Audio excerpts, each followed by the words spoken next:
अस्सलाम वालेकुम students, welcome to education with care में आप सबको खुश आमदीद कहते हैं। 9th क्लास मैथ्स के सिलसिले की तरफ बढ़ते हैं, जहां हम चैप्टर 9 कॉन्ग्रुएंट ट्रायंगल्स के जो है एक्सरसाइज 9.4 का तीसरा सवाल करने वाले हैं, जिसका हमें जो दी हुई है स्टेटमेंट वो है prove that in an equilateral triangle any two medians are congruent.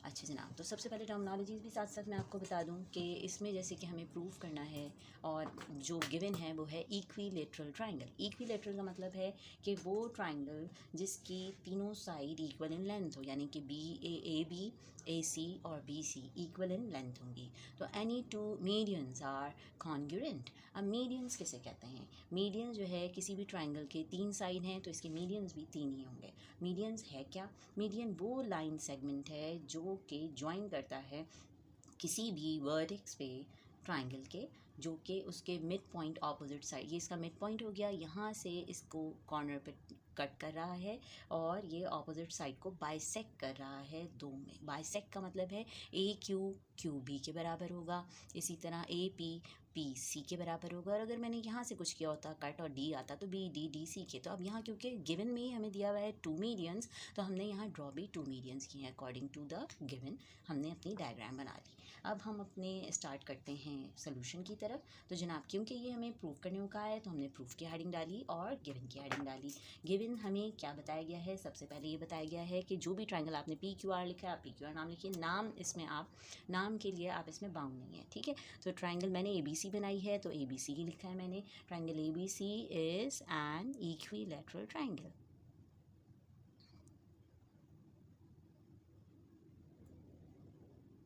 ये तो गिवन में सबसे पहली बात दी हुई थी। तो इसके अकॉर्डिंगली दैट इज़, इसका क्या मतलब हुआ कि इक्विलैटरल का, कि जो ए बी साइड है, side A B is congruent to side B C and it is also congruent to side A C. All of three are equal. क्योंकि ये तीनों इक्वल हैं तो जो दूसरी बात हमें इससे पता चली कि इसके बनने वाले एंगल भी इक्वल होंगे। Angle A is congruent to angle B, it is congruent to angle C. ये हमें ये बात बता दी गई है। अब क्योंकि हमें ये बताया है कि triangle any two medians are congruent, तो मीडियन तो ये है ना क्यू सी और बी पी। अब ये मीडियन कॉन्ग्रुएंट हैं, ये हमें बताना है। जबकि ये जो चीज़ है कि इसके साइड, ये तो मीडियन की एक प्रॉपर्टी है कि वो साइड को डिवाइड करता है 2 में।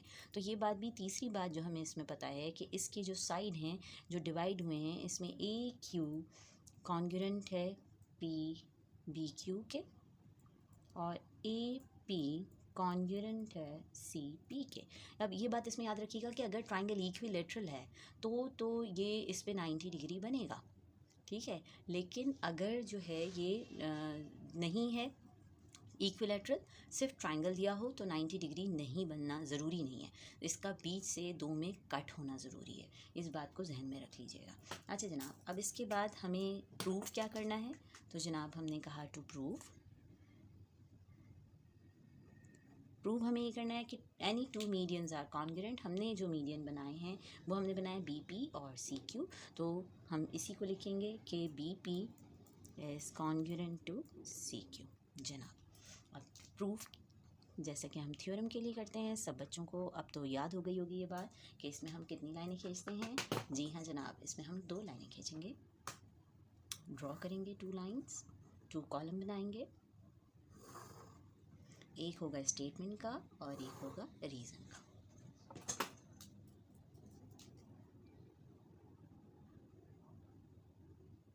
Statement and reason. अब इसमें जैसे कि हमें पता है कि मीडियन ने इसको 2 में कट करना है और 2 इक्वल कट होंगे, तो बी क्यू जो है वो ए बी का हाफ हुआ। तो हमने कहा कि measure B Q is equals to half of A B, because Q is the mid point of A B.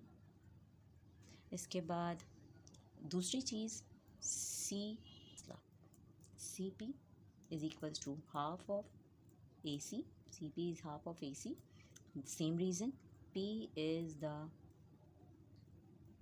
midpoint of AC. यहाँ तक समझ आ गया होगा यकीनन। अब हमारे पास ये जो बन रही है ट्रायंगल, अगर आप गौर दें तो ये बन रही है BPC एंड CQB। इन दो ट्रायंगल को एक साथ लेने का मकसद भी है कि इसमें बेस देखिए BC दोनों ही में आ गई है, ठीक है। In triangle BPC corresponds with triangle CQB। अब इसमें हमें क्या क्या पता है? इसमें हमें ये पता है कि BPC का जो एंगल है और CQB का एंगल है ये बराबर है, क्योंकि राइट एंगल बने। ये मैंने आपको वजह शुरू में ही बता दी थी कि इक्विलैटरल में राइट एंगल बनेगा। तो BPC angle is congruent to CQB angle. हमने कहा बोथ आर राइट एंगल्स। फिर BC दोनों में सेम बेस है, ये भी मैंने आपको शुरू में बता दिया था। तो BC is congruent to PC और ये हम लिख देंगे कॉमन साइड, राइट। थर्ड चीज़ जो कि हमें यहाँ पे नज़र आ रही है कि जो यहाँ पे हमारे पास एंगल B है वो एंगल C के बराबर है, ये हमें यहाँ गिवन में दिया हुआ है। तो angle B is congruent to angle C, it is in our given. अब देखिए तीन चीज़ें जब बराबर हो जाती हैं तो ट्रायंगल आपस में बराबर या कॉन्ग्रुएंट कहलाती है। तो so triangle BPC is congruent to triangle CQB। Again हम देखेंगे एंगल साइड एंगल। तो ये हमारे पास आ गया angle side angle postulate. Hence चुनाचा BP is congruent to CQ by the